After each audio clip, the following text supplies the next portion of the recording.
Welcome, everybody, to the Stone Down Sports Podcast. My name is Matt. Really happy to be here with you today on this Thursday evening, getting ready to talk about Week 10 in the NFL and fantasy football. Before we dive into all of that, I want to say a big thank you to everybody that comes and hangs out with us, everybody who chills in the chat, and especially those who have taken the time to show their support by subscribing. We really appreciate you, and you guys are the reason that we do this. As always, I'm joined by the acolytes, Kyle and Ramey. Ramey, it seemed like just yesterday we were looking at the opening game of the season, the Lions and the Chiefs, and then we just zoomed forward, and now we're at Week 10, and it almost seems like it's like that every year too. Yeah, I was just going to say that. It's good to see you, Matt. Good to see you, Kyle. It's crazy how you get so excited about the start of football, and it seems like it takes forever. You get through that first weekend, and then all of a sudden you're at the quarter pole. There's been 4 games, and now we're halfway through the season. The holidays are coming up. It just flies by because it's so much fun. And I think the fact that now you've got games on Thursday night as well as Sunday and Monday, there's only 2 days between games. So you kind of try to get through the work week. You get Thursday night football. Even when it's not such a great matchup, it's still something to watch and something to talk about, which we're going to do. But between college and NFL and just everything going in the sports calendar this time of year, it's crazy to me how much it flies by. I completely agree with you. And it's something I think about every year. It's like, oh my gosh, we're halfway through the season. And then you kind of get depressed as you get towards the end of the season, like, it's coming to an end. But then we have playoff football and going through January and February. And I'm sure you guys are much more excited about the potential of playoff football this year with the Lions doing well. They've got a big game this week. What do you think, Kyle? Absolutely. Just to jump back there on the, halfway through the season, I'm convinced college basketball was invented, or at least basketball was invented, so people could watch something when there's games like there's going to be tonight. It's safe to say that I might be watching something else after the, middle of the third quarter, but we could be shocked. Who knows? Maybe there'll be fireworks. I don't know. Probably not. But no, the Lions have a big one for sure.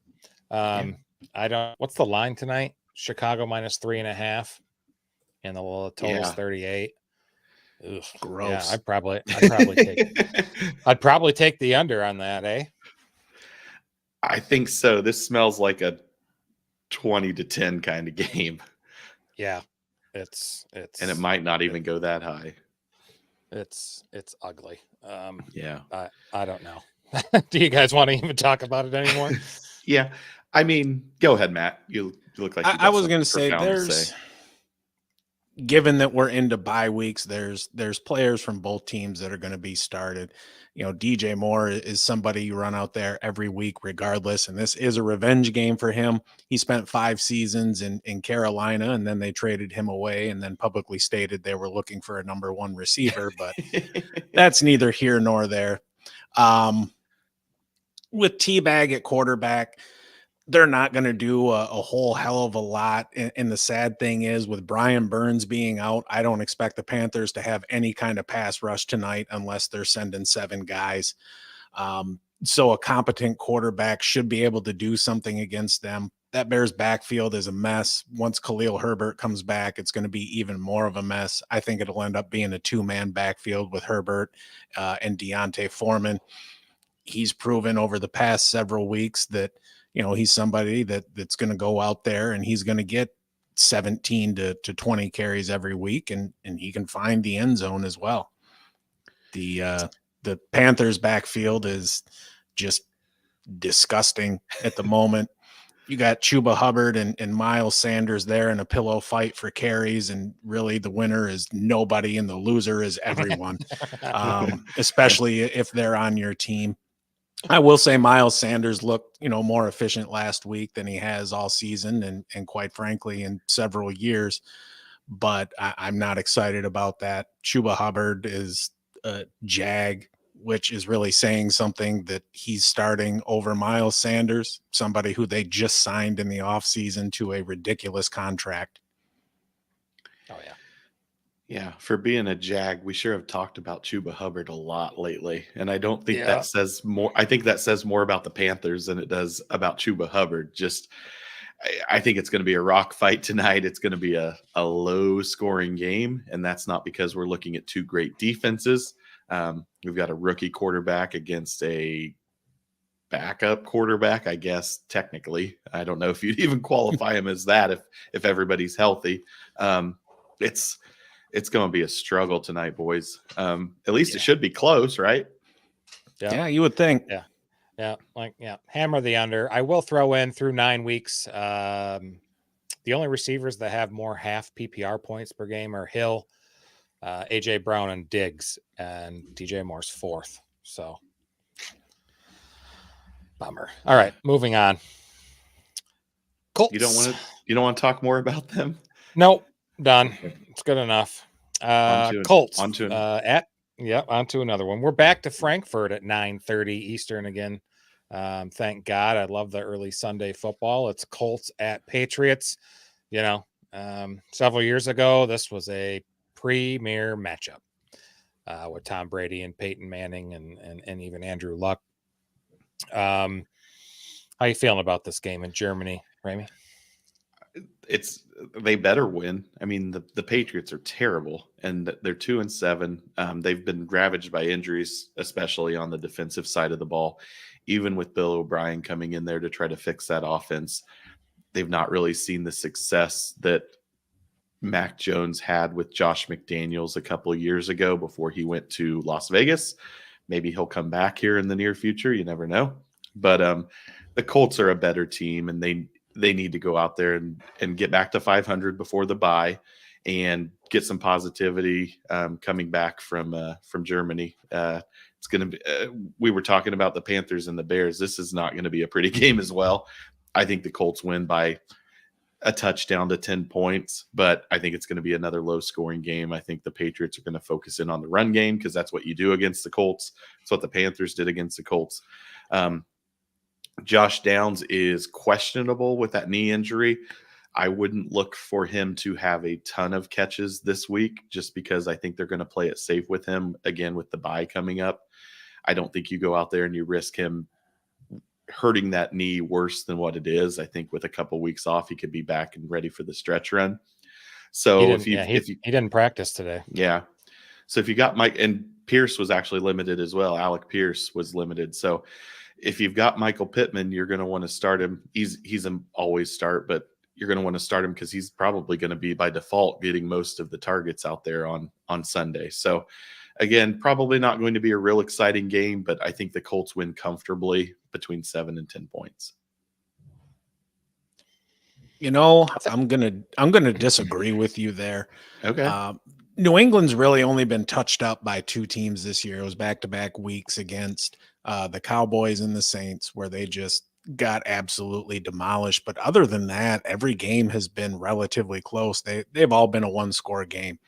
I do think the Colts are going to win this game, but the current iteration of that team doesn't really inspire any confidence in me that they can go out and blow somebody out like that by 2 scores.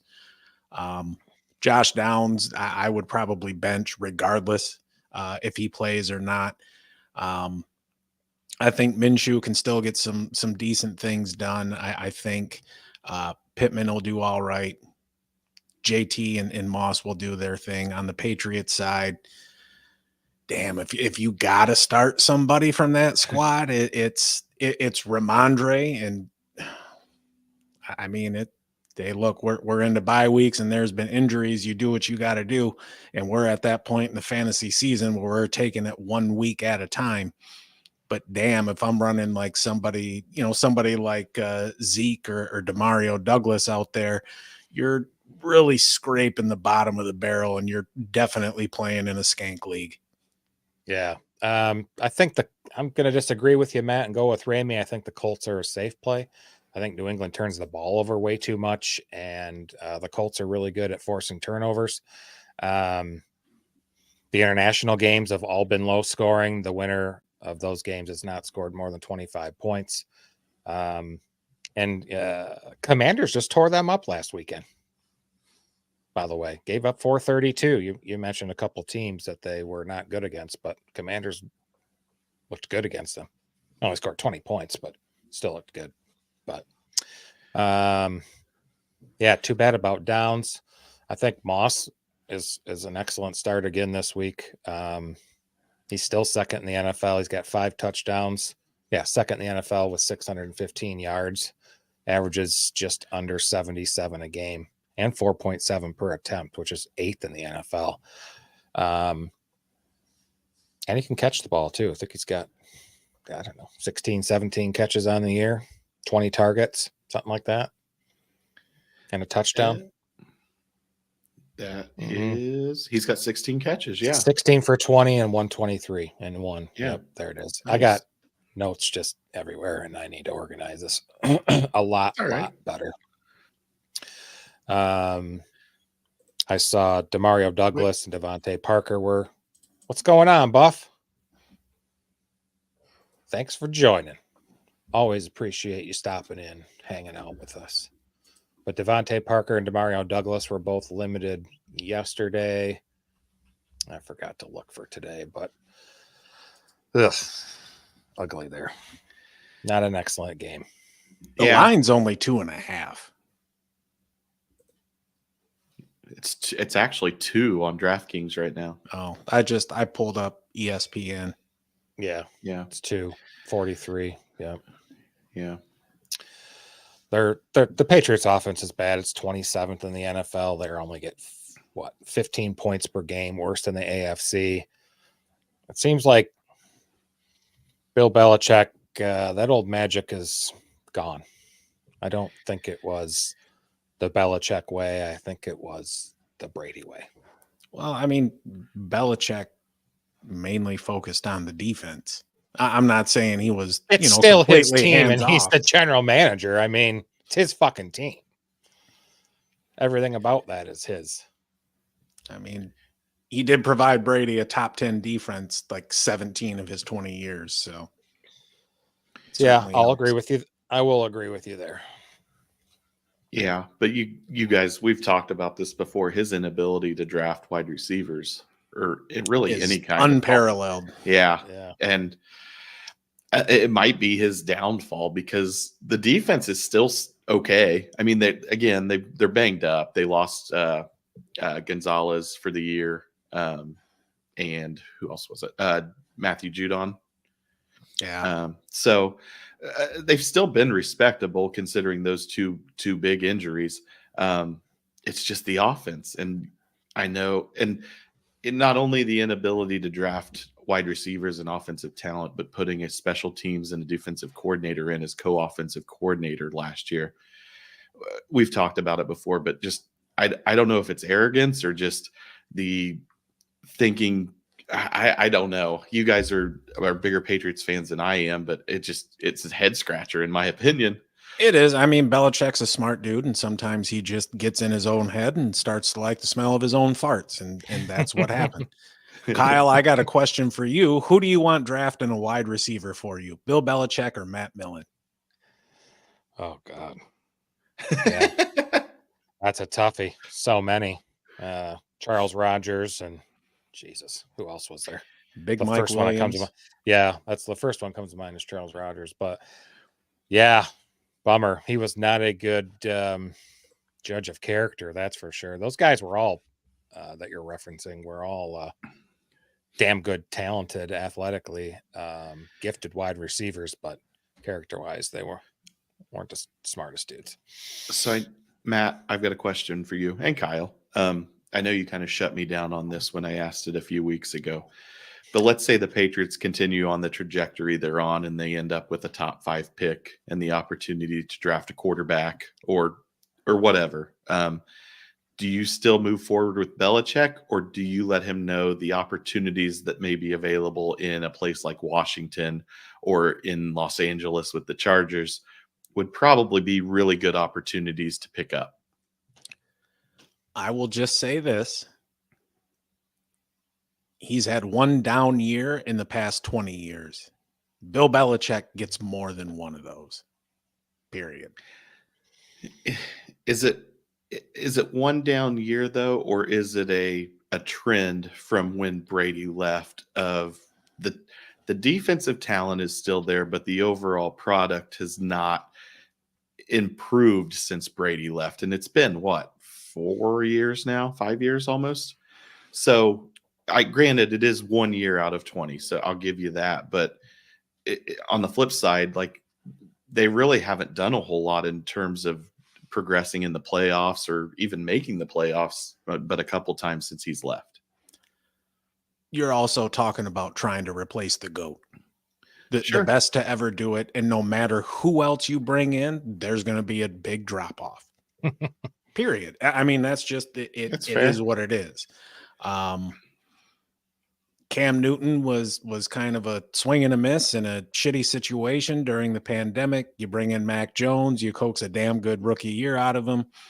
McDeasy goes to the Raiders and completely scuttles that ship. And, you know, who knows? I'm sure he'll be back next year as some kind of offensive assistant. I think Mac Jones has some talent. He's just been dealt a shitty hand. You know, you would think going to New England, you're going to have stability and all that. And he's had nothing but at the offensive coordinator spot. So, and it's so difficult for anyone to excel in those circumstances. Yeah, those are fair points. And we've talked about it previously, but put Mac Jones on San Francisco and what does Mac Jones look like? Can you imagine if they would have drafted Mac Jones instead of no kidding, Trey Lance? Trey Lance.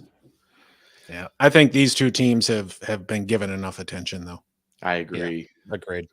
As a Colts fan, I completely agree. Let's go into. We got a comment. Oh God, Darren Boardman, the Boardmans. Yeah. Right. Uh-huh. Is it Irene? The wife's Irene? Yeah. I can't remember. Darren and Irene. Yeah, just put all their shit out there, why don't you? Yeah. Well, I didn't want to tell them what are their socials, Kyle? Yeah, I didn't say anything else about them. List of fears. Ramey's the stalker with his Blue Gays. What up, Blue Gays? If you listen to this eventually, they should bring back Aaron Hernandez. Yes, they should. All right, Lions at Chargers. Lions come off their bye. Healthy too. All 53 men on the roster were practicing on Wednesday. Jonah Jackson, the left guard's back. Monty's going to be back, which is huge for them. I'm trusting in Monty this weekend in Los Angeles, even with the emergence of Jahmyr Gibbs against the Raiders a couple weeks ago. Dan Campbell's identity is the ground game. I think they're going to run, but the Chargers defense is weakness is their pass defense. So maybe we see some different game flow or game scheme this week. How do you feel about that, fellas? There was a game a couple weeks back. What was it when Detroit went to Tampa where they just flipped the script and golfed through a shit ton. They worked the short to intermediate game and had some success. The Chargers defense isn't awful overall. Their pass rush is still good. Yep. The pass rush is decent. They're not a defense to be feared, but you don't want to overlook them either. The big thing that I'm interested to see is how that backfield split goes with Detroit, with Monty being back and Gibbs really showed he's somebody to be reckoned with in this league. His explosiveness, his ability to break tackles at an elite rate. And he runs damn powerful given his size. He's he's an impactful player. I would really like to see them get both of them on the field at the same time, get Gibbs out in a route, give him the opportunity to get the ball in space, keep Monty into pass block because he's pretty damn good at it. That's it. That would be an element of the offense that we have yet to see this year. So a couple things about this game. Inexplicably, it opened at Lions +1 last week. So don't really understand that. But talking about Gibbs and Monty, Gibbs actually leads the team in rushing yards with 399 on about 20 less carries. So the question I have for you guys is, it's a similar scenario, but not exactly the same. Are Gibbs and Monty a version of Zeke and Tony Pollard, where Gibbs may benefit from Monty being the kind of the thunder, so that Gibbs could be the lightning? I know it was a small sample size when Monty was out, and Gibbs played really well, but do you think in the long term Gibbs might benefit from having Monty there to kind of absorb some of those blows in the short yardage so that he can be more explosive? Absolutely. The thing that drove Tony Pollard's production was his efficiency. If you can do more on fewer carries, absolutely. That said, he's going to be in Detroit for a minute, first round pick. They get that 5th-year option here in a couple of years. Once Monty is gone, run his ass into the ground. Yep. It's Goff has just been so good too. Top 5 in passing yards per game at 271. He's only at 1.5 touchdowns per game, but since we're top 10 in rushing touchdowns, kind of balances out, so you can see why he gets less. It's just so nice to see this balance of an offense in Detroit, or any offense at all, except for Matt Stafford chucking it down to whomever, so. And I think, Laporta's going to probably have a good game as well. He's averaged 5 for 54 this season, which is excellent for any tight end, let alone a rookie tight end. I think he's a good play of the week as well, given the matchup. I agree. That's right. I think you do later. So they've had, go ahead. No, you're good. Go. No, I was just going to say the Chargers, they've been coming back a little bit the last couple weeks. 2 solid wins, but the Jets, outpaced them in yards last week, 270 to 191. A lot of that was special teams and defense for the Chargers that week. So I know Goff ain't that great on the road with the splits, but I think he'll do enough. And like Matt said, it can probably be like a Tampa Bay game, which was on the road. Yeah, I loved this game at +1 for the Lions, as anyone should. At -3, I think they still win. I think they go out there and win. It's -3 right now. I think I'd bump that down to 2.5 because it kind of feels like a field goal type of game. But I do think the Lions go out there and win. It was -2.5 like earlier in the day today. Yeah, it was. That line's moved a lot. It was. But both teams are actually pretty healthy. Like I said, the Lions were good, and I think there was only one player on the Chargers injury report, and I can't even remember who it was. That's it. And we'll see if Donovan People-Jones gets into the action. It's Joey Bosa, who's questionable. He's questionable. Is he? Yeah. We'll see how Penei Sewell does against him if he plays. Yeah. I think Keenan Allen is a great play against this Lions secondary. Yep. Jalen Guyton is also a sneaky play. He's a 6'1" guy who's fast as hell and can get down the field, especially with who's that dickhead that just went on IR? Palmer. Yeah. Palmer, he may be out for the season. Quentin Johnston has shown he's not going to be a thing this year.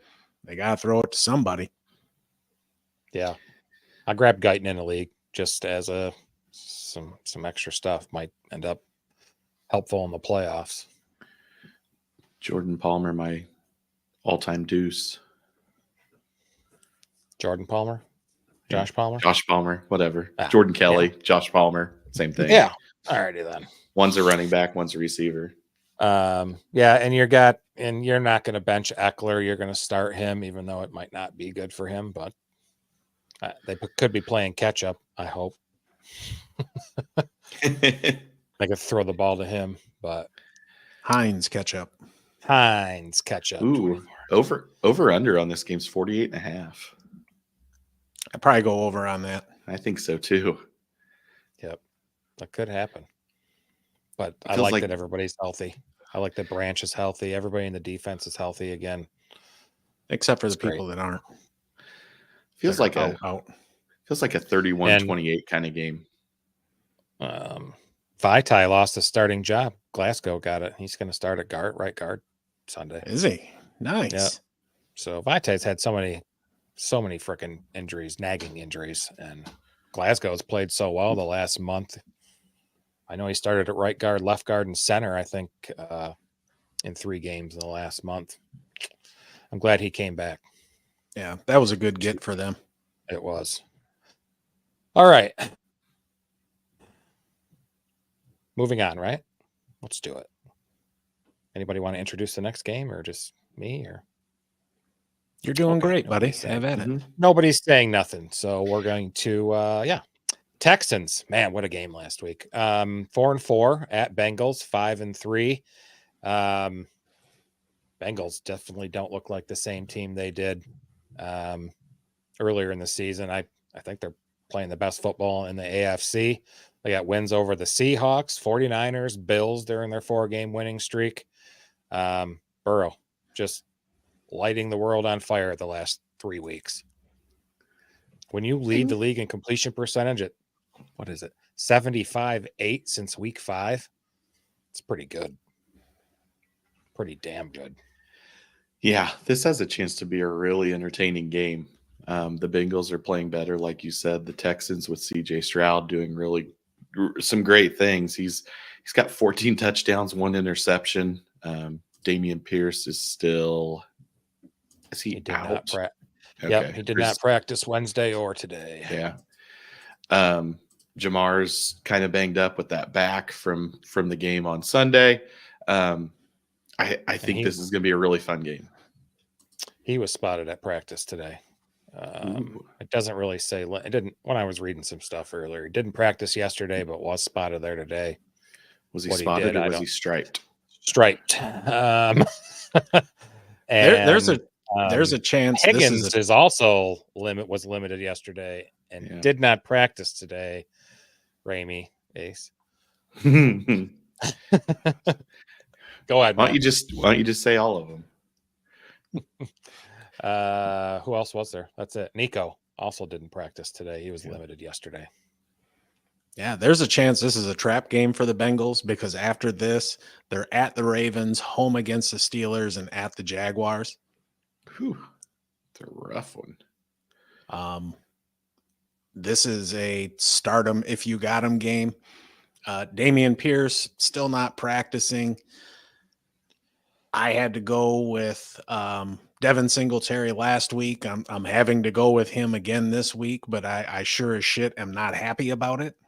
I mean, that's just a product of the absolutely terrible condition of the running back position currently. And, injuries or whatever, but there ain't no need to rehash all that shit. If T. Higgins doesn't go, I really like Tyler Boyd this week.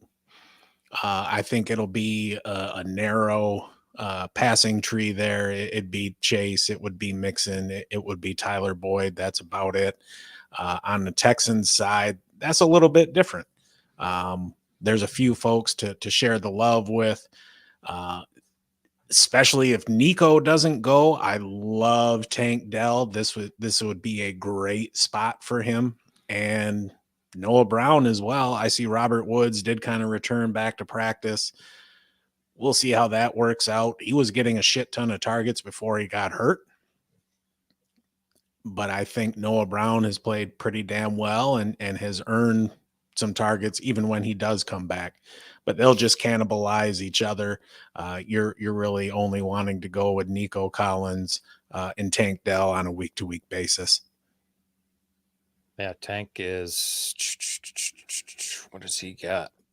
2 games since returning from injury, 89% route participation, and he had 29% target share last week. He's seen 20-plus fantasy points in all 3 games in which he's seen 7 or more targets. So if Nico is out, I mean, he's guaranteed to get 7 or more targets. Oh, yeah. Especially with the pass-happy offense of the Houston Texans and C.J. Stroud. I think the Bengals win this game. They've won 4 in a row. They're playing really well. It's in Cincinnati. Granted, the Bengals defense is much better than the the Bucks defense, in my opinion. So I don't think that there are going to be the opportunities there for Houston and CJ Stroud that they had last week. I don't think it'll be quite the track meet. Not that any game is with the finals. What was it? 38-37 or something like that last week. I think Cincinnati handles business because Matt, you touched on it. Their schedule coming up gets rough, and they need to focus on beating those divisional opponents that they lost to at the beginning of the year. They lost their first 2 games against the Browns and the Ravens. So for tiebreaker purposes moving forward, they're going to need to win those games coming down the stretch. But I think just the way the Bengals are playing right now, Joe Burrow, back to being Joe Burrow, midseason Joe Burrow. I think the Bengals handle business, and the spread being 6.5. Oh, wrong game, Andrew. No, they're both 6.5. Nice. Yep. I don't know that they cover, but I think they win. I don't anticipate it being quite the shootout that it was last week for the Texans. No, probably not. There are some opportunities though against the Bengals defense. They're giving up 5 yards a carry. The Texans defense, quarterbacks are completing almost 71% of their passes against them. So I think this is going to be a higher scoring game. I don't have the total pulled up. Quite frankly, I don't give a shit what it is. I'm going over. So 46.5. Oh, geez. It's already changed since like 2:00. That's crazy. It moves too much. Yeah. Cincinnati. And their past 4 wins, their offense have come out of the gate with a touchdown. And then out of the last 3 of those contests, they got a second touchdown on their second drive. So they have just been, dude, they're clicking. And the defense wasn't really clicking in the beginning of the season, and now they're starting to come around. Man, they're looking good again. I think they're going to go on a tear. So what would you rather have? This is an MVP bet. Would you rather have Tua at plus 650 or would you have Joe Burrow at plus 700? Joe Burrow. Think so? Yeah. I think I mean, if you would have asked me 2 weeks ago, I would have hammered Tua, and it probably was, the odds probably reflected that. I just think the way both teams are going and way both quarterbacks are playing, Tua's playing well, don't get me wrong, but I think just Joe Burrow is continuing to get better as the season goes on, and I think that the narrative will kind of support him winning the MVP if it continues down this way. So I'd rather have him. Yeah, I'm going to agree with you there. Until Tua can start winning the big games. I mean, Burrow and the Bengals just took care of business against the Bills last week. Big game.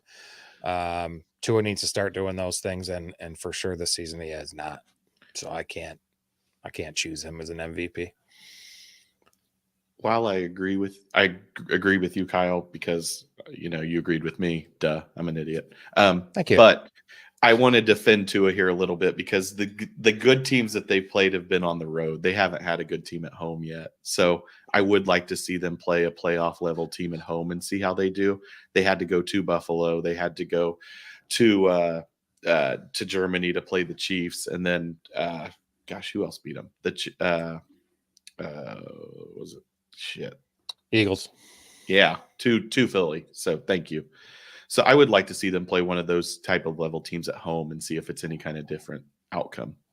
But let's say Burrow's the biggest game they got coming up for at home is Christmas Eve at home versus the Cowboys. So that'll be a fun one. Yeah. Nice little stocking stuffer. Yep. That was your nickname. Ramey really loves his stuffing stocked, or his stock. His stuffed. stuffing stocked? God, you're an idiot. I do like trying. Thanksgiving is coming up, so I do like when I go to buy stuffing at the store and it is in stock. Thank you, Kyle. 2 weeks from today, we'll be eating all the good stuff or whatever. Actually, 2 weeks from today, we'll be on here talking. Well, yeah, it's Thanksgiving. 2 weeks from today, asshole. Okay, moving on. I think on Thanksgiving, when we're on Thanksgiving, that we should not talk and we should just eat the whole time. Just eat leftovers. Mhm. That's cool. Or I or could the do main that. course. I'll probably be stuffed. Maybe apple pie or something, a la mode. Yeah. Anyway.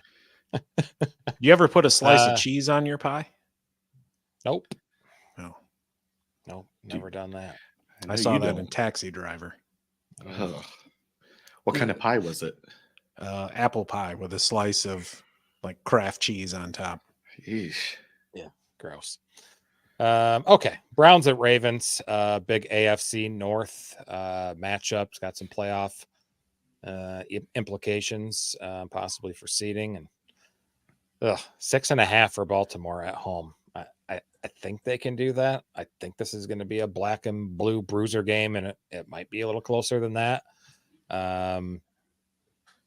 We'll see. I have Amari Cooper in a very important $36 Amari Cooper in a very important league. And he's just been awesome in the last 4 games, averaging 18 PPR points per game. But against the Baltimore Ravens, it's going to be really tough. It's not an ideal matchup for them. Certainly not for Deshaun Watson. Ravens are coughing up the fewest points to opposing quarterbacks at 11.2, while allowing the lowest completion percent. No, 4th lowest completion percentage at 60 and fewest yards per pass attempt at a whopping 5.5. Just sick. They're also leading the league in scoring defense. So Yeah. They've been playing really well, and it astonishes me that the Colts went there and beat them. Same. Like, it's one of those games. But I agree with you. I think with those two defenses, I think it's a low scoring game. I think Baltimore wins pretty easily, to be honest with you. I think it's a touchdown type of game for Baltimore. So that 6.5 is a little tempting there. I think the way Lamar's playing and that offense is really starting to open up with Tom Bunkin. Lamar's really surprised me with his ability to kind of to distribute the ball and get it out to his receivers, mostly Zay Flowers. OBJ hasn't really done much this year, and then obviously May Andrews. But I think when it comes right down to it, I think it's the quarterback play. Deshaun Watson just hasn't really shown anything since he signed that contract and gotten a little heat for some off the field activities. We'll put it that way this time. But I think that Baltimore's kind of starting to show themselves as the class of the AFC, and it'll be fun to watch them play Cleveland next week. Sorry, Cincy next week. It's Ohio. It's all the same. This is, I mean, I think you're definitely must starting Lamar. Same thing with Gus Edwards. Same thing with Gus Edwards with his 6 rushing touchdowns over the last 3 weeks. He's second in the league with 5 carries from inside the 5-yard line in that same time span. And the Ravens are running the football a league high 51.5% of the time from inside the red zone this season. Man, when they get there, they give it to him. In the game against the Browns earlier in the season, I'm pretty sure Lamar had 2 rushing touchdowns, if I'm not mistaken, as well. So I look for that more of the same. Try and run the ball down the throat. Try and neutralize Myles Garrett a bit by rushing the ball. Yeah, it's possible. That backfield is kind of muddy other than Gus Edwards. He's got the most clearly defined role there. And he's a damn good running back. He excels at what they ask him to do. And like you were saying, Ramey, credit where credit's due. I thought Lamar was really going to struggle in this offense coming into the year, and he's in MVP form again. You said they were the class of the AFC. They may be the class of the NFL, quite frankly. On the Browns side, damn, this is another situation where I don't really want to start anybody if I don't have to, but I probably have to.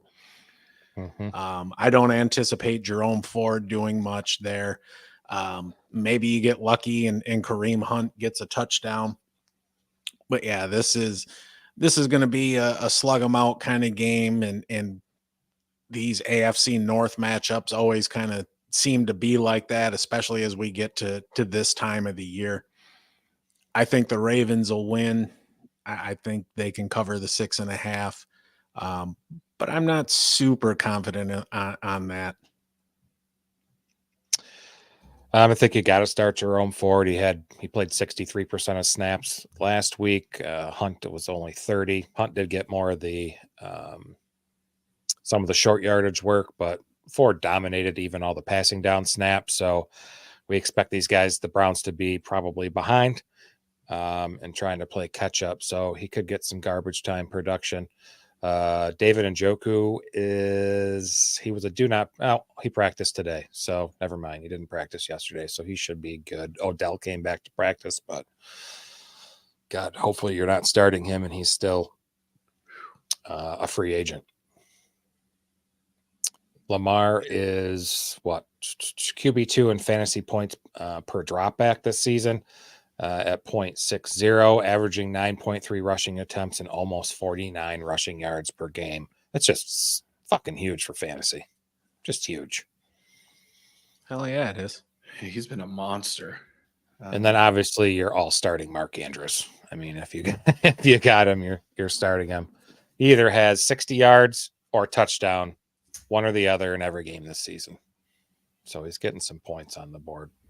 And he's 24% target share. So is Zay Flowers actually on the season. Both are 24%. They're the top guys there. Lamar has almost 2,000 yards passing, so he may just flirt with 4,000 passing yards this year. That's going to have to eat his words. No kidding. What'd I say? You were down on him. Oh, preseason. Yeah, I was down on Derek Carr too, so it evens out. Yeah. All right. Last game we're going to talk about here in preview, 49ers at the Jaguars. 49ers are 5-3. Jaguars are 6-2. The line is on the road, San Francisco -3 with a total of 45. I think the big news is Debo's back. Practice today. It sounds like he's definitely going to play. And Zay Jones on the other side was limited both yesterday and today. Hasn't played since week 5. That could be a big help for the Jaguars this week and going forward. Yeah. San Francisco's been struggling. They're coming off the bye, but they lost 3 straight prior to the bye. Getting Debo back's a big help. Brock Purdy's kind of lost a lot of his luster over the last 3 weeks through his play, looking more like a Kenny Pickett than like Brocktober. So I think this is a really interesting game for the Jaguars. This is a game that if they kind of want to show that they're contenders in the AFC and maybe even a deep playoff run, this is a game that I think that they need to go out and win. I kind of like them +3. I think it's going to be a close game, especially at home in that 1:00 window. I wouldn't put a ton of money on it, but I really do kind of like Jaguars +3, maybe bump it up to 3.5 just to cover that hook or to cover the field goal. I don't know. For some reason, I just don't know that the 49ers get back on track this week, even after the bye. I have a hard time seeing the Jags win this game. I just do. I believe in the 49ers. I still think top to bottom, the Niners are the best team in the NFC. I know their record doesn't necessarily reflect that right now, but just given the elite level of talent that team has on both sides of the ball, especially with them acquiring Chase Young for peanuts, throw him on the other side of Bosa and just let him wreak havoc. You're right. Brock Purdy has lost his luster, and he needs to get his mind right and settle the hell down if the Niners are going to do anything this year. Christian McCaffrey is Christian McCaffrey. He's the best running back in the NFL. Travis Etienne on the other side is really having a breakout season. He's been absolutely fantastic this year, taking on a massive workload. I know coming into the season, there was some concern about Tank Dell taking goal line carries. That has not been, or Tank Bigsby, sorry.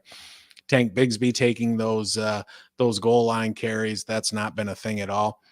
I think Zay Jones is going to, when he comes back, I think he's going to hurt Christian Kirk's production the most, because when all three of them have played along with Calvin Ridley has shined in those games because Zay Jones helps take some of the pressure off him on the outside. You mentioned Travis Etienne. Yeah, I have him in the podcast league, I believe, and he is one of 5 running backs that have 65% of their team's total rushing attempts. Among this group, among that group, God, I cannot talk. CMC is the only one to score more touchdowns. Since week 3, 3 running backs have exceeded 100 fantasy points: McCaffrey, Etienne, and Raheem Mostert. I mean, I think mega elite, you could probably only say McCaffrey and Etienne, with Mostert on the next tier, but just really impressed with Etienne this year. I think on Sunday at 11:30, when we get on for Tinker Time and talk about everybody's last minute fantasy decisions, maybe we look at a CMC Etienne touchdown score parlay. I'm game. I don't hate it. Yeah, I don't hate it either. Yeah. Trevor Lawrence has been disappointing this year for fantasy. For fantasy, yeah, but he's in real football. He's having a pretty good year. Like, he's very efficient, takes care of the ball.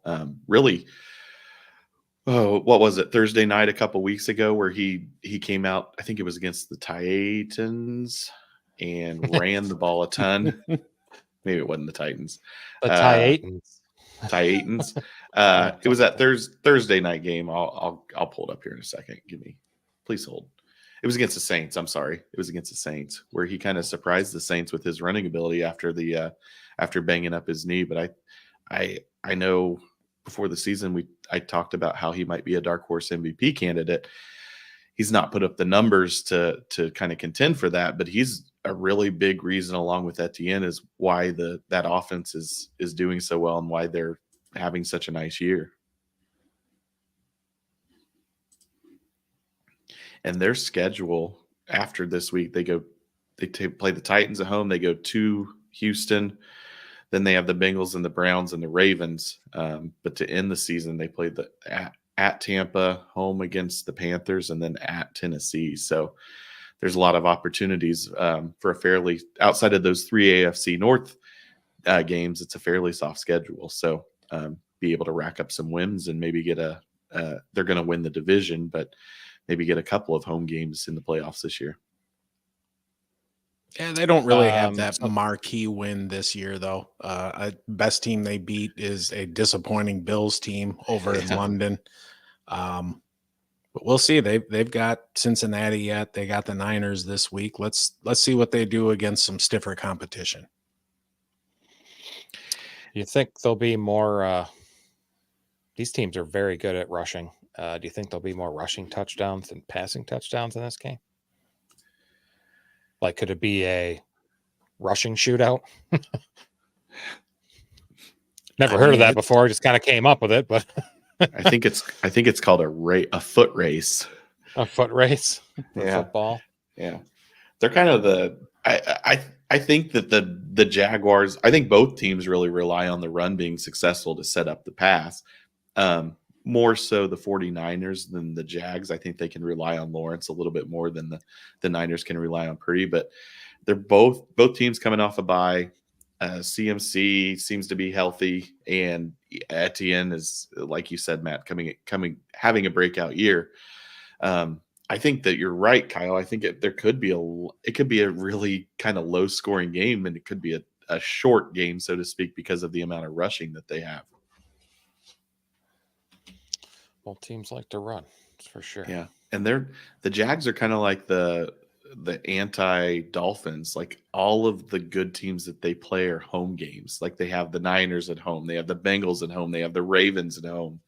They technically had the Bills at home, and it was in London, but The But schedule all of maker gods really like them. yeah, so you got to take advantage of that. This might be a year where they could make a run.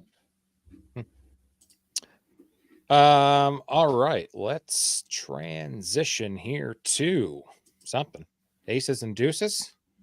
Our version of starts and sits. We'll each have a couple each. Couple each picks. Jeez, I cannot talk. Each of us will choose 2 aces and 2 deuces. Now that I can spit that out, we track these 2, so make sure to check out our recap of Week 10 on Tuesday at 7 Eastern, where you can see how we ended up doing. Who would like to go first? I'll go first. Excellent. Let me get the shit pulled up here. All right. So my first ace is Detroit Lions tight end Sam Laporta. Chargers give up the 8th most points to tight ends, and they're tied for the most touchdowns allowed. Excuse me. Laporta gets elite usage, and he scored 11 or more points in 5 of his last 7 games. My second ace is Cowboys quarterback Dak Prescott. Couldn't really ask for a better match. Excuse me, better matchup than against the hapless Giants, who only have 4 interceptions on the season. Dak has scored 24.9 points or more in 3 straight games, and he's the QB1 from week 6 until now. In points per game, he's averaging 27.4. Nice. I'll go next. What's going on, Josiah? Hey, nice. Appreciate you popping by. How you been? How'd you do last week? Nice. Well, just Josiah's working on that response. I'll go to my aces. My first one.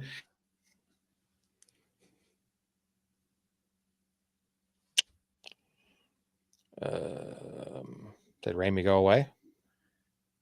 Ramey's playing gone. the tech. Oh. No. Oh, I'm back. yeah, we missed. Yeah, we missed all of that, buddy. Start over or freeze again. Yeah. Either one's good. I'll go ahead and jump in really fast and get my aces out of the way while we're waiting on Ramey. My first one is, I'm not even in the right section, Taysom Hill. Over the past 4 weeks, Taysom Hill's averaged 18 points per game, making him tight end 2 on a points per game basis. 3 straight games with 10 plus opportunities with rushes and targets, including 11 touches inside the 10-yard line over that stretch. He's since week 6, he's been fantasy tight end 1. You definitely start him. I got him in 2 leagues and I'm rolling with it. And my second ace is Jets running back. Hi, Ramey. I see you're back. Jets running back Breece Hall. Raiders are a defense that are allowing the 5th most fantasy points to running back. They gave up 123 last week to the Giants and then over 200 to the Lions in week 8. He's averaging over 20 touches per game over the 4 weeks. I like him as a top 8 back this week against the Raiders. Should we try this again? Hold on, Josiah here. He lost. Fell to 2-7, made some trades and picked up Eckler and Jahan Dotson for Saquon and must be James Conner. Only did it because they both have bye weeks, which I can't afford. Bye weeks are part of the game.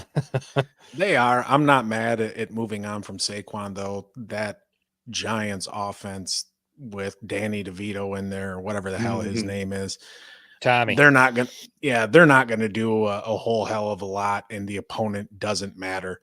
I think that was smart picking up Eckler. Somebody has a heck of a lot more upside, and I have a lot more confidence in that offense.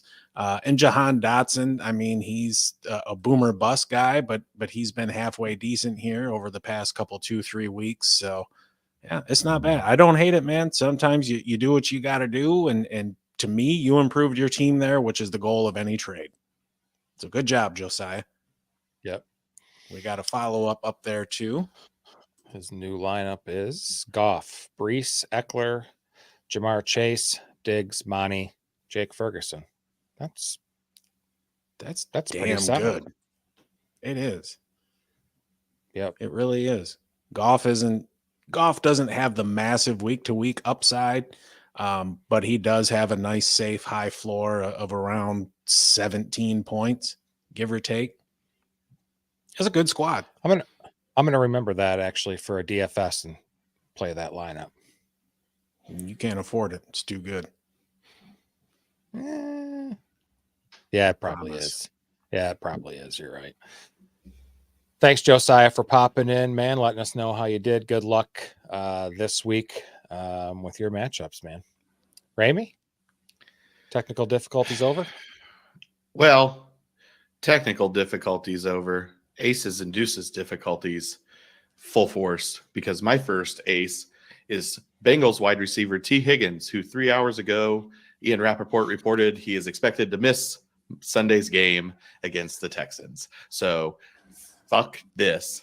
Do not pick T. Higgins. Do not play him. He is my ace because I chose this 2 days ago. I decided I was going to get a head start on everything and do a really good job and get these to Kyle so he could put the goddamn graphics together. And this is what happens. This is my year. So if it's not DFS, I suck. So T. Higgins, go wild. Play him, don't play him. I don't give a fuck. Everybody might as well wait until, Wednesday night, the first, day of practice reports come out and then pick again. As long as I get them by 1 o'clock on Thursday, it's fine. I was so excited. He had a nice game. He was coming on. He seemed to be rounding into form. Jamar Chase had a bad back. Texans defense, especially the secondary, is shit. I was really excited to see him play well. And then he's fucking hamstring. Rappaport, Jesus Christ. Well, thankfully you have another ace to talk about. So pump that. Yeah, another guy that you probably shouldn't start is Titans running back Derrick Henry against the Buccaneers. Twilight of his career. I thought maybe he'd have a good game against this Buccaneers defense. Thank you. Yeah. Twilight of his career. Rookie quarterback. Thought he could maybe help a little bit, but he'll probably get hurt on the first play or getting on the bus to the game, something like that. So Buccaneers gave up a shit ton of points last week against the Texans. So I thought with the rookie quarterback that they may be able to rush the ball and kind of help Will Levis.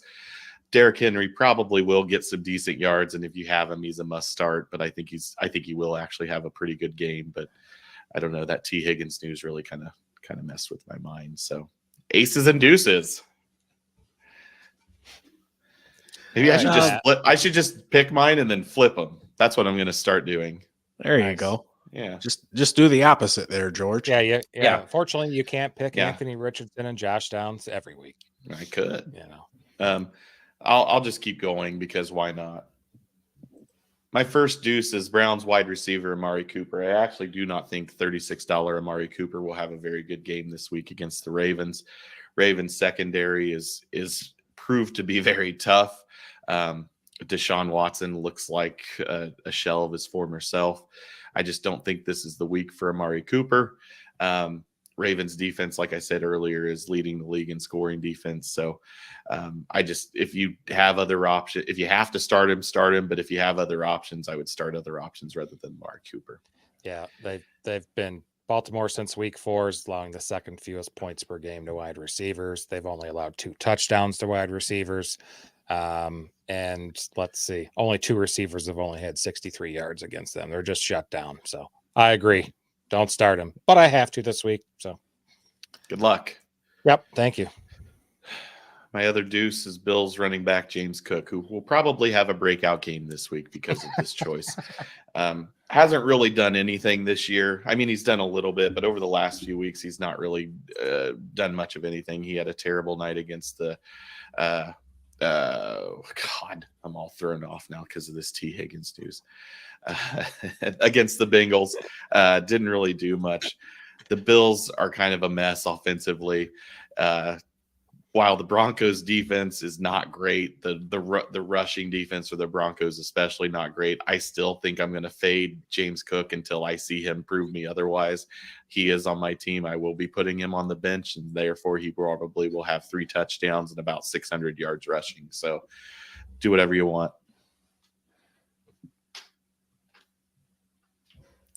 Nice. Thanks, Ramey. Appreciate it. I'll get into my deuces now. My morning deuce. Packers running back Aaron Jones. On the surface, it looks like the Steelers' rush defense can be had, but when you dive a little bit deeper into the numbers, you'll see that it's actually the secondary or change of pace backs that are doing the most damage against that defense. I think Pittsburgh is going to stack the box and make Jordan Love beat them, which he has not proven this year that he can actually do. I'm going to throw a caveat out there. Look, from week to week, any of these guys can find the end zone and turn a deuce week into an okay week. So just keep that in mind as we go through these. We're not saying to bench these people. We're just saying temper your expectations. My second deuce, Raiders wide receiver Devontae Adams. It's an absolutely awful matchup against the Jets. He's got a rookie QB making his third start throwing to him. It's going to be a low volume passing attack. He's going to get some targets, but the quality of those targets is going to be subpar. So don't expect a whole hell of a lot out of him. I am going to disagree with your Aaron Jones. I think he is probably a top 12 back this week. He saw season high 24 touches last week, 16.5 target share over the last 3 weeks with 5+ targets in each game.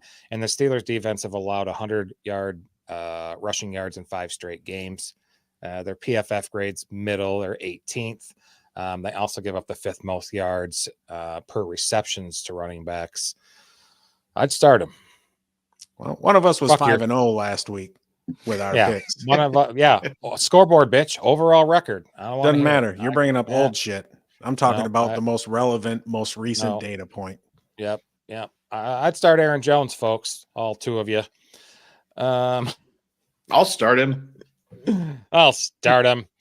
My first deuce is Deshaun Watson. Pretty much a lot of the reasons that Ramey mentioned earlier. The Ravens defense is a truly, fucking excellent unit. They've allowing league low 11.4 fantasy points to opposing quarterbacks. Only a league low 5.5 yards per attempt. They lead the league in sacks with 35. I think Watson's going to have some trouble with that pressure. Didn't mean to leave that up the whole time, but you probably got to start Watson with some of these big teams on buys or juggernaut offenses on buys. I get it, but like Matt just referenced a moment ago, temper your expectations. And my second deuce is Giants running back. Geez, I could have left that up for a second. Giants running back Saquon Barkley. The volume he's been getting is awesome. He's been force-fed 58 touches over the last 2 games, but he's turned those touches into an average of 15.1 PPR points. The Giants are currently, I don't know, at the time I wrote this, 16-point underdogs, and they've allowed the lowest yards per carry to running backs at 3.5 and the 9th lowest fantasy points to the position. The Cowboys line's going to give Tommy DeVito or Danny DeVito or doesn't matter. Yeah, they're fucked. I expect, Tommy DeVito to go to bed Sunday with fucking Cowboy line nightmares. It's up to 17 now. Is it? Yeah. So, they're going to be probably throwing the ball to the best of their ability, I suppose. But I'll just roll it on through with our locks of the week. We like to each choose a bet. We personally bet it too, just to, for integrity reasons. Mine is the Lions, a homer pick this week, -3 at the Chargers. They are on their bye last week. I mentioned earlier, the Lions are fully healthy. And the Chargers pass defense just inhales, just blows, just inhales, as Mr. Abbott used to say, a science teacher me and Matt used to have. So I like that. I think it could be a field goal game like this, but I do see a thing where the Lions just go in there and steamroll them by 10 or 12 points. Nice. I'll agree with that. Beautiful.